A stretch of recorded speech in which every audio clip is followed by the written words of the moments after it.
un immense sourire, Madame le maire. Oui, oui, tout à fait. Je suis heureuse. Et beaucoup d'émotions aussi. Oui, parce que bon, ben, quand on parle école, alors déjà moi ça me parle en tant qu'ancienne enseignante, mais c'est pour une commune aussi, c'est l'avenir. En fait, tout ce qui concerne les jeunes, les enfants, c'est l'avenir d'une commune. Vous avez annoncé le nom de cette école. Mm. C'est un beau processus démocratique, entre guillemets. Il y a eu des listes qui ont circulé. Et puis, ce nom, il a du sens. Absolument.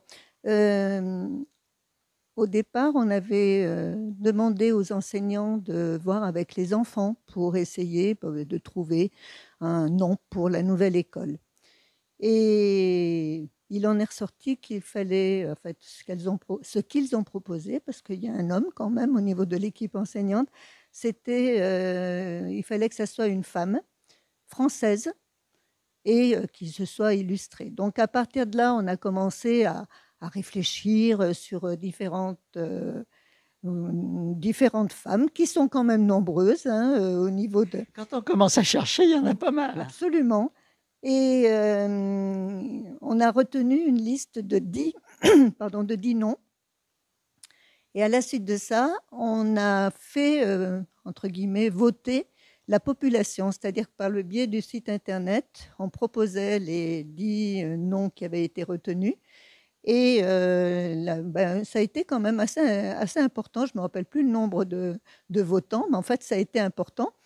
Et il est ressorti 2 noms qui étaient vraiment largement en tête, Violette Maurice et Anne Sylvestre. Alors Anne Sylvestre, bien sûr, en tant que chanteuse et avec aussi les pour les Fabulettes. enfants. Voilà, avec toute la série de Fabulettes. Et en conseil municipal, je l'ai mis entre les deux bon, ben, pour départager. Et donc, c'est bien Violette Maurice qui l'a emporté. Alors, ça va toucher énormément de gens. Et puis, c'est hautement symbolique. Une femme exceptionnelle. On aura l'occasion d'en reparler. Et puis, une école exceptionnelle. Je voyais les yeux de vos collègues maires. Un certain nombre se disent, mais cette école, c'est un modèle pour nous. Vous aviez donné aux architectes des contraintes. Alors, il y avait effectivement une grande volonté de construire une école vraiment au niveau environnemental, une protection de la nature, de l'espace où elle se situe. Et voilà, bon, c'était la consigne. Hein. On voulait vraiment une école qui prenne en compte tout ce qu'on subit actuellement et que... On va subir de plus en plus. Voilà, tout à fait. Et on a été séduit d'ailleurs. Bon, ben, il y a eu un concours d'architectes et la proposition en fait de l'atelier Gallet et de l'atelier des Vergers nous a séduits. Et c'est vrai que quand ils nous ont parlé de murs en pisé, on s'est dit oui, ben pourquoi pas. Alors c'était beau déjà au niveau de la présentation. Et puis, on apprend des choses aussi, on apprend les matériaux, leur évolution, et puis tout ça. Et donc, on a été quand même bien séduits, et puis on n'a pas regretté, parce que c'est vraiment un travail en plus en commun qu'on a fait avec les architectes. Et toujours, toujours, moi, ce que je souhaitais, c'était une école où tous les utilisateurs soient bien. Voilà, c'est pour les enfants, c'est pour les enseignants, c'est pour le périscolaire. Enfin, c'est vraiment un lieu où on passe quand même beaucoup de temps, soit l'enseignant, soit l'enfant. C'est quand même beaucoup d'heures dans la journée où on est dans une structure collective et il faut que tout le monde, en fait, soit bien.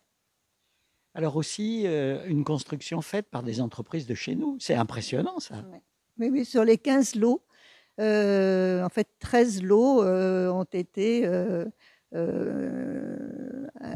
attribués à des entreprises locales ligériennes, mais vraiment ligériennes et de proximité. Oui. Donc ça veut dire, sur le plan de l'empreinte écologique, sur le plan du travail aussi, pour les entreprises de chez nous, c'est formidable. Et puis alors, des petits panneaux solaires, là, ou des grands panneaux solaires, le chauffage urbain, tout est pensé. Oui, oui, absolument. Alors, déjà, au niveau des entreprises et de la construction, grâce aux matériaux et grâce à la proximité justement des entreprises, l'empreinte carbone est minime. Donc, c'était aussi une volonté.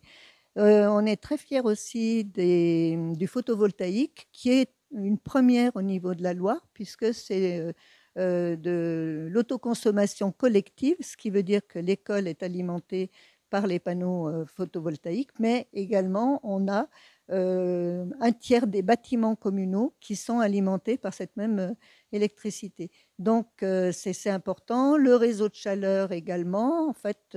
Voilà.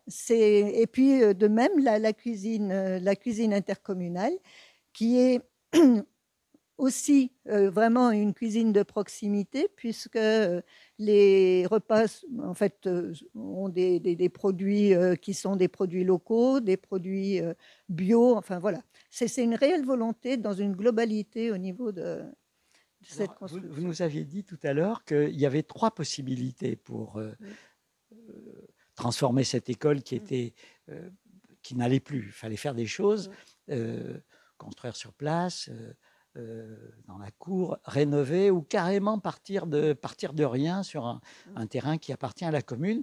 Vous ne regrettez pas votre choix, pourtant il n'a pas toujours été facile de le faire admettre par tout le monde. Ah ben, disons, je le dis, hein, on a notre équipe d'opposition, en fait les élus d'opposition du conseil municipal qui s'opposent depuis le départ.